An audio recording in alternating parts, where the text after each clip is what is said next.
안녕하세요, 반딧불입니다. 오늘 동네 아저씨 PC 견적은 메인보드 편이고요. 여기 견적은 왜 아직도 안 내고 있냐 그러면 제가 쓰는 부품에 대해서 간략하게 메인보드는 뭐다 이렇게 설명을 드려야 될 것 같아서 얘기를 하고 있고요. 메인보드 같은 경우에는 쉽게 생각하시면 저희 공장 생각하시면 돼요. 공장. 이 공장이라고 하는 이유는 조금 이따가 설명을 드릴게요. 그러니까 메인보드는 쉽게 생각하면 공장이라고 생각하시면 되고요. 자, 메인보드 같은 경우에는 먼저 메인보드를 구매하실 때 제품의 크기가 있어요. 메인보드 크기가 있어요. ITX는 17cm 크기고요. 그 다음에 M-ATX는 24cm 곱하기 23cm가 표준 사이즈예요. 그 다음 ATX는 32 곱하기 24cm일 거예요. 아마 제가 맞다면 30cm네. 30.5cm고 다음 이것보다 더 큰 게 E-ATX 보드가 있어요. 보통 우리가 주로 많이 쓰는 사이즈의 보드는 M-ATX. 요거는 케이스 호환성이기 때문에 자신이 구매하고자 하는 케이스를 보고 ATX 보드가 들어가면 위쪽으로는 다 들어가니까 케이스의 호환성을 보고 사이즈에 맞는 것을 주문하면 될 것 같고요. 그리고 메인보드를 살 때 제일 먼저 하는 중요한 건 내가 쓰는 CPU의 소켓이 뭐냐. AMD를 쓰시면 지금 라이젠이죠. 라이젠은 AM4 소켓을 써요. 요거는 2017년부터 지금까지 약 4년 정도 사용을 하고 있어요. 굉장히 좋은 거죠. 4년 전에 PC 구매해서 지금 업그레이드 하고 싶다 그러면 CPU만 교체해도 충분히 성능 향상을 볼 수 있죠.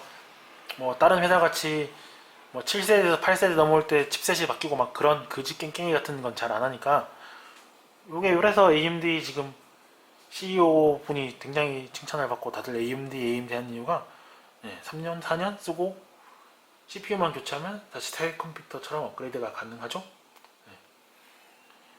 그리고 저희가 왜 아까 처음 설명할 때 왜 메인보드를 공장이라고 했냐 그러면 저희가 메인보드를 선택할 때 전원부를 봐요.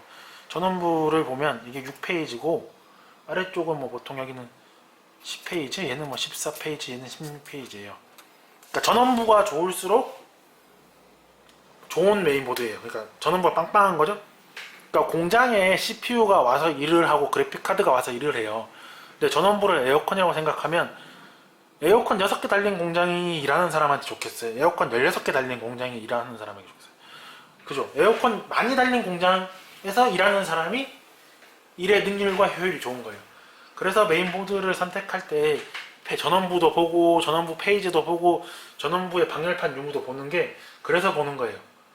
그러니까 공장인데 에어컨이 있고 없고의 차이가 있죠. 그거에 대해서 보는 거고 또 보드마다 지원하는 단자들이 다르죠. 누구는 기가랜을 지원하는데 누구는 일반 랜을 지원하고 누구는 또 USB 타입 A라든지 타입 C, USB 3.0, 3.0, 3.1, 3.1 젠2 이렇게 지원하는 거 봐서는 공장이 고속도로에 가까이 붙어 있다라고 생각을 하시면 돼요. 그러니까 메인보드에서 지원하는 타입이 많으면 내가 굳이 케이블을 사서 젠더를 이용해서 컴퓨터 연결해주지 않아도 되잖아요. 그러면 기기에서 PC로 바로 다이렉트로 들어가니까 내 PC와 내 기기는 고속도로로 연결되어 있는 거고 내 PC와 젠더랑 기기가 연결되어 있으면 중간에 국도를 지나가서 연결이 되는 거잖아요. 그 개념으로 생각하면 메인보드에서 지원하는 게 많을수록 좋다는 걸 느낄 수 있어요. 메인보드에서 램 슬롯이 램이 2곳에 넣거나 4곳에 넣거나는 이게 또 제조사들마다 또 차이가 있고 램 2개짜리가 오버클럭이 더 잘 되는 경우도 있으니까 이건 장단점이 있으니까 개인의 취향 문제고요. 또 방열판은 동일 칩셋 메인보드라도 상급과 하급에서는 차이가 많이 나요. A320 같은 경우에도 방열판이 다 없지만 아수스에서 나오는 A320 게이밍 EX 모델 아수스 EX A320 게이밍 같은 경우에는 방열판이 있고요. B450이나 이런 보드도 아래쪽 베이직 보드는 방열판이 없는 보드도 많아요. 그래서 방열판을 가지고 칩셋 설명하기는 좀 그렇고요. 이렇게 되어 있습니다. 자, 그러면 다시 돌아와서 여기 A320 보드에 개인적으로 추천하는 CPU들은 1000세대는 빼놓고 라이젠 2000세대부터 얘기를 할게요. 2200G, 그리고 슬론 200G는 무조건 여기 들어가는 게 좋죠. 그리고 2400G, 3200G, 3400G 이렇게 추천을 하고요. 여기 또 B450, B350 구형이니까 사지 마세요. B450 보드 같은 경우에는 3200G, 3400G 이렇게 추천하고 2600, 2600X, 3600, 3600X를 추천을 해요. 그리고 지금 나온 3000번대 젠2 나오면서 X570 보드가 나왔죠. 그러니까 여기서 X370이랑 X470은 굳이 사실 필요가 없고 X370, X570 사시는 분들이 2700X는 사시지 않을 거라고 생각을 해요. 왜냐면 지금 3000번대가 너무 잘 나와서. 그러니까 X570 같은 경우에는 3700X 그리고 그 윗급으로 X 3800X 그리고 3900X 사시는 분들에게는 X570 보드를 추천해드려요.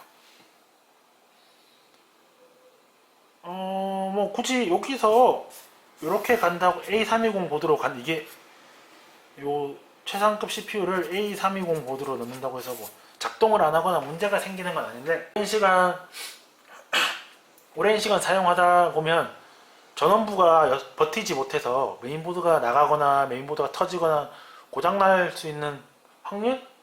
고장나는 경우가 더 많아서 웬만하면 메인보드와 CPU 급을 맞춰서 쓰라고 말씀을 드려요.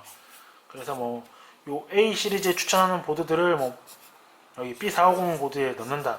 요거는 뭐 말리지 않고 뭐 본인이 하신다니까 저희도 뭐 좀 더 안정적인 공장에서 일을 하겠다고 하면 말리진 않죠?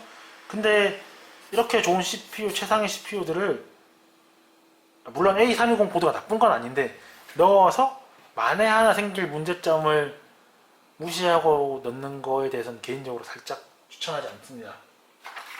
그리고 그냥 간단하게 볼 거예요. 인텔은 지금 1155V2예요 1151 소켓을 쓰다가 배열만 바꿔서 1155V2로 간 거죠. 그래서 나온 게 H310 보드. 여기는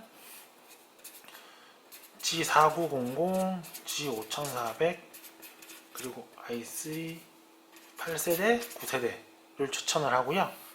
여기 B360, B365 보드 같은 경우에는 i3 8세대, 9세대 그리고 i5 8세대, 9세대를 추천해요. 그리고 여기 Z370은 옛날 거니까 무시하고 Z390 보드에는 i9 9900K, i7 8세대, 9세대, i5 8세대, 9세대. 근데 여기서 i5 8세대, 9세대에서 K가 붙은 모델을 사신 분들은 오버클럭을 해야 되잖아요. 인텔은 무조건 Z보드를 사야 오버클럭이 돼요. 그러니까 K가 붙으신 분들은 모두 Z보드를 사시기 바랍니다. 네, 이상으로 메인보드에 대한 이야기를 마치도록 하겠고요. 그러니까 왜 자꾸 요즘 AMD가 뜨는지도 메인보드 편에서도 나왔어요. CPU는 신형이 계속 나오지만 보드는 유지가 되고, 그래서 CPU만 새 걸로 바꿔주면 내가 쓰던 보드에서 충분히 인식이 돼요. 이게 정말 좋은 것 같고요. 저도 지금 아수스 X470 크로스헤어를 쓰고 있는데 2700X 쓰다가 3700X로 교체를 했거든요. 근데 교체했는데 그냥 CPU만 교체했어요. 정말 만족해요. 30만원짜리 보드 안 버리고 그냥 계속 쓸 수 있고 중고가 신경 안 써도 되니까 정말 만족하고 있어요. 네, 이상으로 동네 아저씨 PC 견적 메인보드 편을 마치도록 하겠습니다. 감사합니다.